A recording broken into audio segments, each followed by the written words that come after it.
तो परमेश्वर कहते हैं सरगुण हो या निर्गुण हो भाई, नाद बिना ना चले पंथाई। नाद पुत्र तो धर्म हमार, जीव मुक्ति का दिया अधिकार। नाद पुत्र तू धर्म हमार और जीव मुक्ति का दिया अधिकार। धर्मदास कबीर परमात्मा का नाद का पुत्र था, बिंद का नहीं था। उनकी झोपड़ी में नहीं रहता था, उनका मुंह बोला बेटा बेटी नहीं था। क्योंकि उस समय कबीर परमात्मा ने जिनको पाला, कमाल और कमाली को, वो उनके बिंद के कहलाए। उनके माता पिता, वो उनका एक परिवार बना जो कि बिंद की श्रेणी में आता है, और नाद की श्रेणी में धर्मदास। तो धर्मदास जी से मार्ग चला, बिंद वालों से नहीं चलता। अरे चलो कमाल तो गुरुद्रोही हो गया था, उस कमाली ने क्या गलती कर दी थी, लेकिन बिंद वालों से परमात्मा का पंथ नहीं चलता। ऐसे ही वंश 42 तारे, जब भी गिरेगा तभी उबारे। नाद वचन जो बिंद न माने, काल लगेगा उसे सताने। नाद वचन जो बिंद न माने, उसे लगेगा काल सताने। यानी नाद वालों की बातें, सत्सेवकों की बातें अगर बिंद वाले नहीं मानेंगे, जैसे आज ये गुरु जी के परिवार वाले नहीं मान रहे, इनको बहुत समझा रहे रे राजनीति मत करो, गुंडों का और भक्तों का कोई मेल नहीं है, क्यों ड्रामेबाजी कर रहे हो, क्यों स्टेडियम बनवा रहे हो, क्यों गुंडों की सीबीआई जांच करवा रहे हो, तुम्हें लेना देना क्या, भक्ति करनी है घर बैठ के भक्ति करो ना। अपनी आश्रम खोल लिए तो अपने गुरु जी की महिमा करो, भक्तों को मर्यादाओं का पाठ पढ़ाओ, गुरु जी को प्रसन्न करो ना। दुनिया को क्यों प्रसन्न कर रहे हो, राजनेताओं को क्यों प्रसन्न कर रहे हो, रैलियों में क्यों धक्के खा रहे हो। ये राजनीति इस परमेश्वर के भक्ति मार्ग में नहीं है। राजनीति करने वालों से तो परमात्मा बहुत ज्यादा नाराज होता है। इसी राजनीति ने हमारे को शतलोक से नीचे गिराया, इसी राजनीति ने। अरे राजनीति क्या है, राज्य प्राप्ति के लिए किया गया संघर्ष, उसको कहते हैं राजनीति। ये राजनीति सतलोक में शुरू हुई थी जो हमारे को ले डूबी। काल ने तब क्यों किया, राज्य प्राप्ति के लिए वो राजनीति कर रहा था वहां। काल ने जो तप किया वो क्यों किया, राज्य प्राप्ति के लिए, अलग से राज्य प्राप्ति के लिए उसने तप किया। और हम उसकी राज्य प्राप्ति वाली नीति में उसके चारों तरफ घूम गए। अब राजा कौन बनेगा, जिसका लोग समर्थन करेंगे, जिसको वोट मिलेंगे, वही तो राजा बनेगा। तो काल राज्य प्राप्ति के लिए राजनीति कर रहा था, तप कर रहा था। आप और हम आत्माएं उसको वोट डालने लग गई, हम उसके समर्थन में आ गए, हम उसके वोटर बन गए। और परमात्मा ने उस राजनेता को भी, उस काल को भी, और राजनीति में सहयोग करने वालों को, उसका समर्थन करने वालों को, दोनों को नीचे पटक दिया। और वही गंदी राजनीति तुम वर्तमान में कर रहे हो। तो क्या हसर होगा तुम्हारे साथ, ऊपर नहीं जा पाओगे, अब ऊपर नहीं जा पाओगे। और एक बहुत बड़ी शिक्षा मिलती है भक्तों ने, जहां भी वो रह रहे हैं, यदि खुद का मकान है और रह रहे हैं, इसके अलावा भगत के पास में दूसरा जो है कोई प्लॉट भी नहीं होना चाहिए, दूसरा कोई जो है प्लॉट भी नहीं होना चाहिए। जमींदार की बात अलग है, किसान की बात अलग है कि गांव में मकान भी है और 3-4 खेत भी हैं, वो नहीं। जो हैं वो हैं, उसके अलावा नहीं खरीदना, चाहे कितना ही सस्ता खेत मिल रहा हो, खेत के बराबर में खेत मिल रहा हो, फ्री में मिल रहा हो। अब उपदेश लेने के बाद भगत ने और खेत नहीं खरीदना। आप रह रहे हो मकान में, आपका खुद का मकान है, अब आपने दूसरा वो प्लाट नहीं खरीदना, ये सोचकर कि 10 साल बाद में बड़े वाले उस लड़के के लिए बना दूंगा, छोटे लड़के के लिए बना दूंगा। मार खा जाओगे उसी समय मार। ये सृष्टि रचना ही सब कुछ है। काल क्यों मरा, क्यों मार खाई उसने, इसीलिए रह रहा था ना आराम से अपने भाई के साथ में। अचिंत के लोक में रहने की परमात्मा ने आज्ञा दी थी ना। अक्षर पुरुष, ये ज्योति निरंजन और अचिंत तीनों एक लोक में रह रहे थे ना। अलग से प्लाट खरीदने की इच्छा बनी इसकी, अलग से राज्य प्राप्त करूं मैं, अलग से और प्लाट खरीदूं। परमात्मा ने कहा रे गधे, जब तेरे को मैंने एक प्लाट में रहने का आदेश दे दिया, क्या करेगा तू अलग से लेके। और वो प्लाट उसको ले मरा, वो 21 ब्रह्मांड उसके सत्यानाश का कारण बन गए। तो जब आज गुरुजी ने हमारे को रहने के लिए खुद का मकान दे रखा है, अलग से प्लाट क्यों लेना भाई। तेरे पास में ज्यादा पैसे हैं, भगवान की सेवा में लगा, दान धर्म में लगा। अलग से तूने जमीन खरीदने की क्या जरूरत है? तूने फार्म हाउस लेने की जरूरत क्या है? चाहे फ्री में क्यों ना मिले प्लाट, नहीं लेना। ये सृष्टि रचना ध्यान में रख लेना। और है फालतू में पड़ा है भाई, बेच बाच के भगवान की सेवा करो, वो सब देख रहा है वो। तो सृष्टि रचना मूल है इस भक्ति की, मूल अध्यात्म का मूल। जिसको सृष्टि रचना समझ में नहीं आई उसको कुछ समझ में नहीं आएगा। तो ये कबीर परमात्मा का मार्ग, कबीर परमात्मा चाहे सतलोक में बैठकर चलाए, चाहे धरती पर आकर संत रूप में चलाए, केवल उनके नाद बेटा बेटियों से चलता है, वचन के बेटा बेटियों से, उनके परिवार वालों से नहीं चलता, बिंद वालों से नहीं चलता है। अगर काल से बचना चाहे, नाद वंश संग प्रीत निभाए। अगर काल से बचना चाहे तो नाद वंश संग प्रीत बढ़ाए। अपने घर वालों को, अपने परिवार वालों को, अपने बिंद वालों को परमात्मा आज्ञा दे रहे हैं, अगर काल के जाल से बचना चाहते हो तो मेरे वचन के बेटा बेटी जो मेरे मिशन को आगे बढ़ाएंगे उनके साथ में अपना प्रेम जोड़ लेना, उनकी सुसंगति कर लेना, साध संगति कर लेना, नहीं तो ये काल तुम्हें घसीटेगा। और ये अपने गुरु की आज्ञा नहीं मान रहे, ये कबीर सागर की वाणियों पे अमल नहीं कर रहे। आज काल ने इन लोगों को साध संगति के बिना घसीट लिया, गंदी राजनीति में जो घसीट लिया। इस परीक्षा के समय में, इस अनमोल समय में एक एक श्वास की कीमत है। और आज देखो कैसे ये बर्बाद कर रहे हैं, कैसे मजदूरियां कर करके बर्बाद कर रहे हैं, राजनीतियां कर करके ये लोग जो है बर्बाद कर रहे हैं। काल इनको घसीट चुका है। नाद वंश की छोड़ी जो आस, बिंद फंसे फिर यम की फांस। नाद वंश की छोड़ी जो आस, बिंद फंसे फिर काल की फांस। अगर नाद वालों से लड़ाई झगड़ा किया, मारपीट की, राग द्वेष किया तो काल के जाल में फंसोगे और फंस गए। सन 2015 से सात संगतियां शुरू हुई थी। ऐसी कौन सी सात संगति है जिसमें आकर इन आश्रम वालों ने व्यवधान पैदा नहीं किया हो? कोई पुलिस नहीं भेजी हो, कोई अपने गुंडे नहीं भेजे हो, कोई कोऑर्डिनेटर नहीं भेजे हो, संगत को भ्रमित करके लड़ाई झगड़ा करने के लिए नहीं भेजे हो। तो ये व्यवधान डाल रहे हैं परमात्मा के मार्ग में, नाद वालों के मार्ग में, सात संगति में। तो ये काल के जाल में बैठे, काल के जाल में। काल दूत छल कपट करेगा, निगुरे जीव देख खुश होगा। काल छल कपट करेगा, निगुरे जीव देख खुश होगा। अब ये निगुरे बन गए सारे के सारे, ये सतलोक आश्रम वाले, ये मैनेजमेंट वाले, ये कोऑर्डिनेटर, गुरुजी का बेटा बेटी भाई बंधु, ये सारे निगुरे बन गए। निगुरा क्या होता है? एक तो वो होता है जिसका कोई गुरु ना हो, और एक निगुरा वो होता है जिसने गुरु बना रखा है लेकिन गुरु मर्यादा में नहीं है, और गुरु ने उनको आउट कर दिया कि जाओ तुम मेरे किसी काम के नहीं, जब मेरी बात ही नहीं मानते।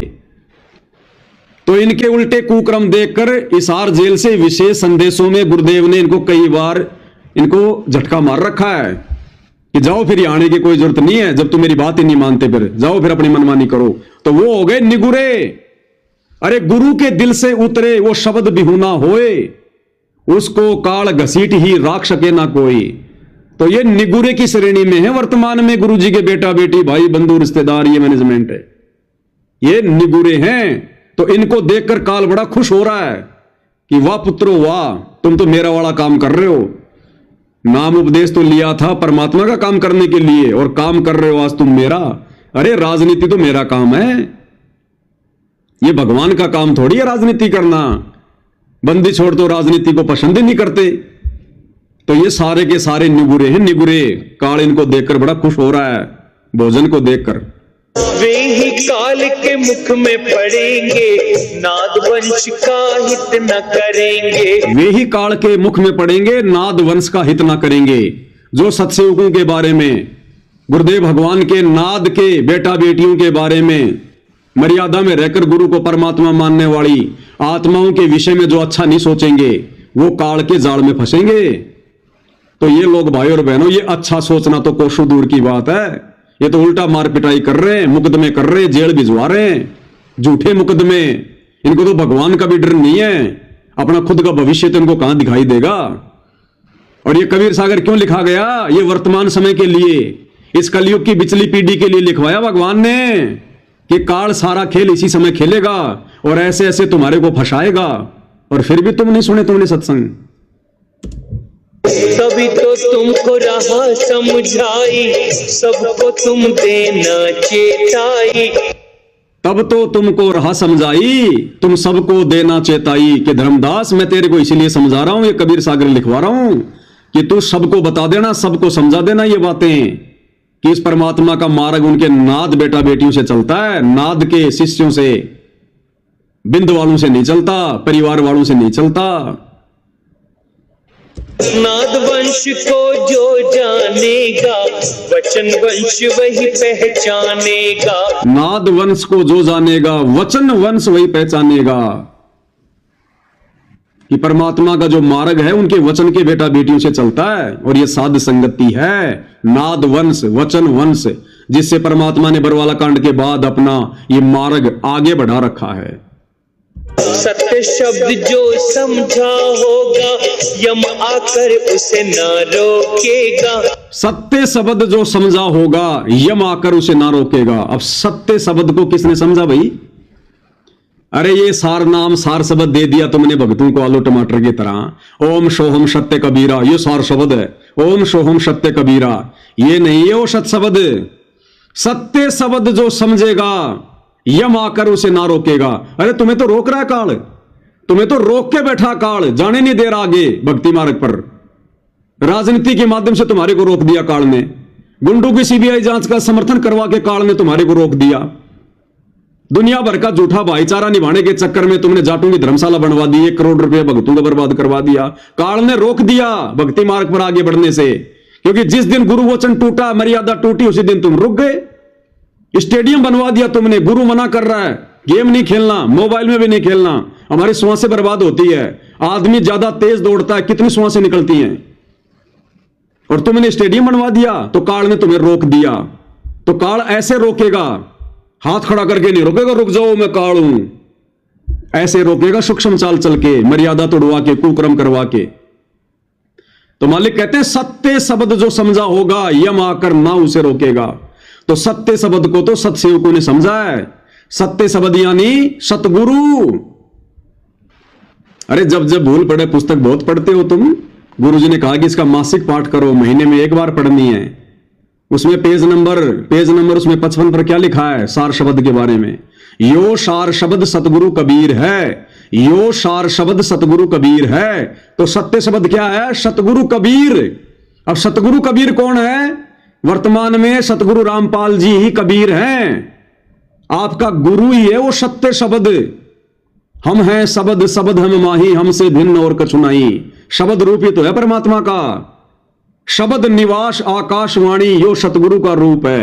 यह 8 मास का चोला थोड़ी है सतगुरु का, 5 तत्वों में थोड़ना है सतगुरु रामपाल जी भगवान। तो सत्य शब्द को सत्सेवकों ने समझा, इसलिए अपने गुरु को ही परमात्मा मानकर घर घर में उनकी आरती उतारी जा रही है, क्योंकि सत्य शब्द की आरती उतारी जाती है, सत्य पुरुष की। उनको भोग लगाया जा रहा है गीता अध्याय 3 श्लोक 13 के अनुसार। तो सत्य शब्द को किसने समझा? सत्सेवकों ने। और जो सत्य शब्द को समझ लेगा उसको काल नहीं रोकेगा। तो बताओ 2014 के बाद हम सत्सेवकों को काल ने कहां रोका? ना काल हमसे राजनीति करवा पाया, ना काल हमें कोई धोखा दे पाया। कितनी बार उसने सात संगतियों में गंदगी फैलाई, कैसे कैसे लोग आए फिर वापस चले गए, आंधी की तरह आए तूफान की तरह भाग गए। इस दास को जेल में भिजवा दिया काल ने ताकि सात संगतियां रुक जाए, लेकिन नहीं रुका और ना रुकेगा ये मार्ग, क्योंकि मालिक का विधान है सत्य शब्द जो समझा होगा यम आकर ना उसे रोकेगा। तो हम सत्सेवकों ने अपने सतगुरु को पहचान लिया, सत्य शब्द को पहचान लिया और मर्यादा में रहकर उनके विधान अनुसार भक्ति कर रहे हैं। तो काल हमें किसी भी प्रकार से भ्रमित नहीं कर पा रहा, किसी भी प्रकार से हमारा रास्ता नहीं रोक पा रहा हो। धर्मदास में कहूँ समझा कर, मेरा वचन सुन ध्यान लगा कर। धर्मदास मैं तुझे समझा रहा हूं और मेरे वचन को ध्यान से सुन लेना, ये सत्य वचन है। ऐसा ही होगा आने वाले समय में। और आज वर्तमान में ऐसा ही हो रहा है जैसा धर्मदास जी से भगवान ने लिखवाया। जीवों से तुम कहना जाई, वचन वंश तुम्हें तारे भाई। जीवों से तुम कहना जाई और वचन वंश तुम्हें तारे भाई। और दास बार बार क्या कह रहा है कि साध संगति ही सतलोक का ट्रेनिंग सेंटर है। साध संगति से जुड़े बिना, गुरु को परमात्मा माने बिना, उस कागज की नकली मुर्दा उस कबीर की फोटो को फाड़कर फेंके बिना, उसको घर से बाहर निकाले बिना, गुरु जी को भोग लगाए बिना, हर प्रकार से मर्यादाओं में रहकर भक्ति किए बिना हम लाख जन्म भी सतलोक नहीं जा सकते। तो आज वही बात हो रही है सारी की सारी। जीवों से तुम कहना भाई, वचन वंश तुम्हें देवे तारी। तो वचन वंश यानी हम सभी सत्सेवक भाई बहन गुरु जी के वचन के जो है बेटा बेटी हैं, और अपने वचन के बेटा बेटियों से गुरु जी ने साथ संगति शुरू करवाई है। और साथ संगति से जुड़कर ही हम मोक्ष प्राप्त करेंगे, क्योंकि साथ संगति से जुड़कर ही हम एक नेक भगत बनेंगे, मर्यादित भगत बनेंगे, गुरु को परमात्मा मानेंगे।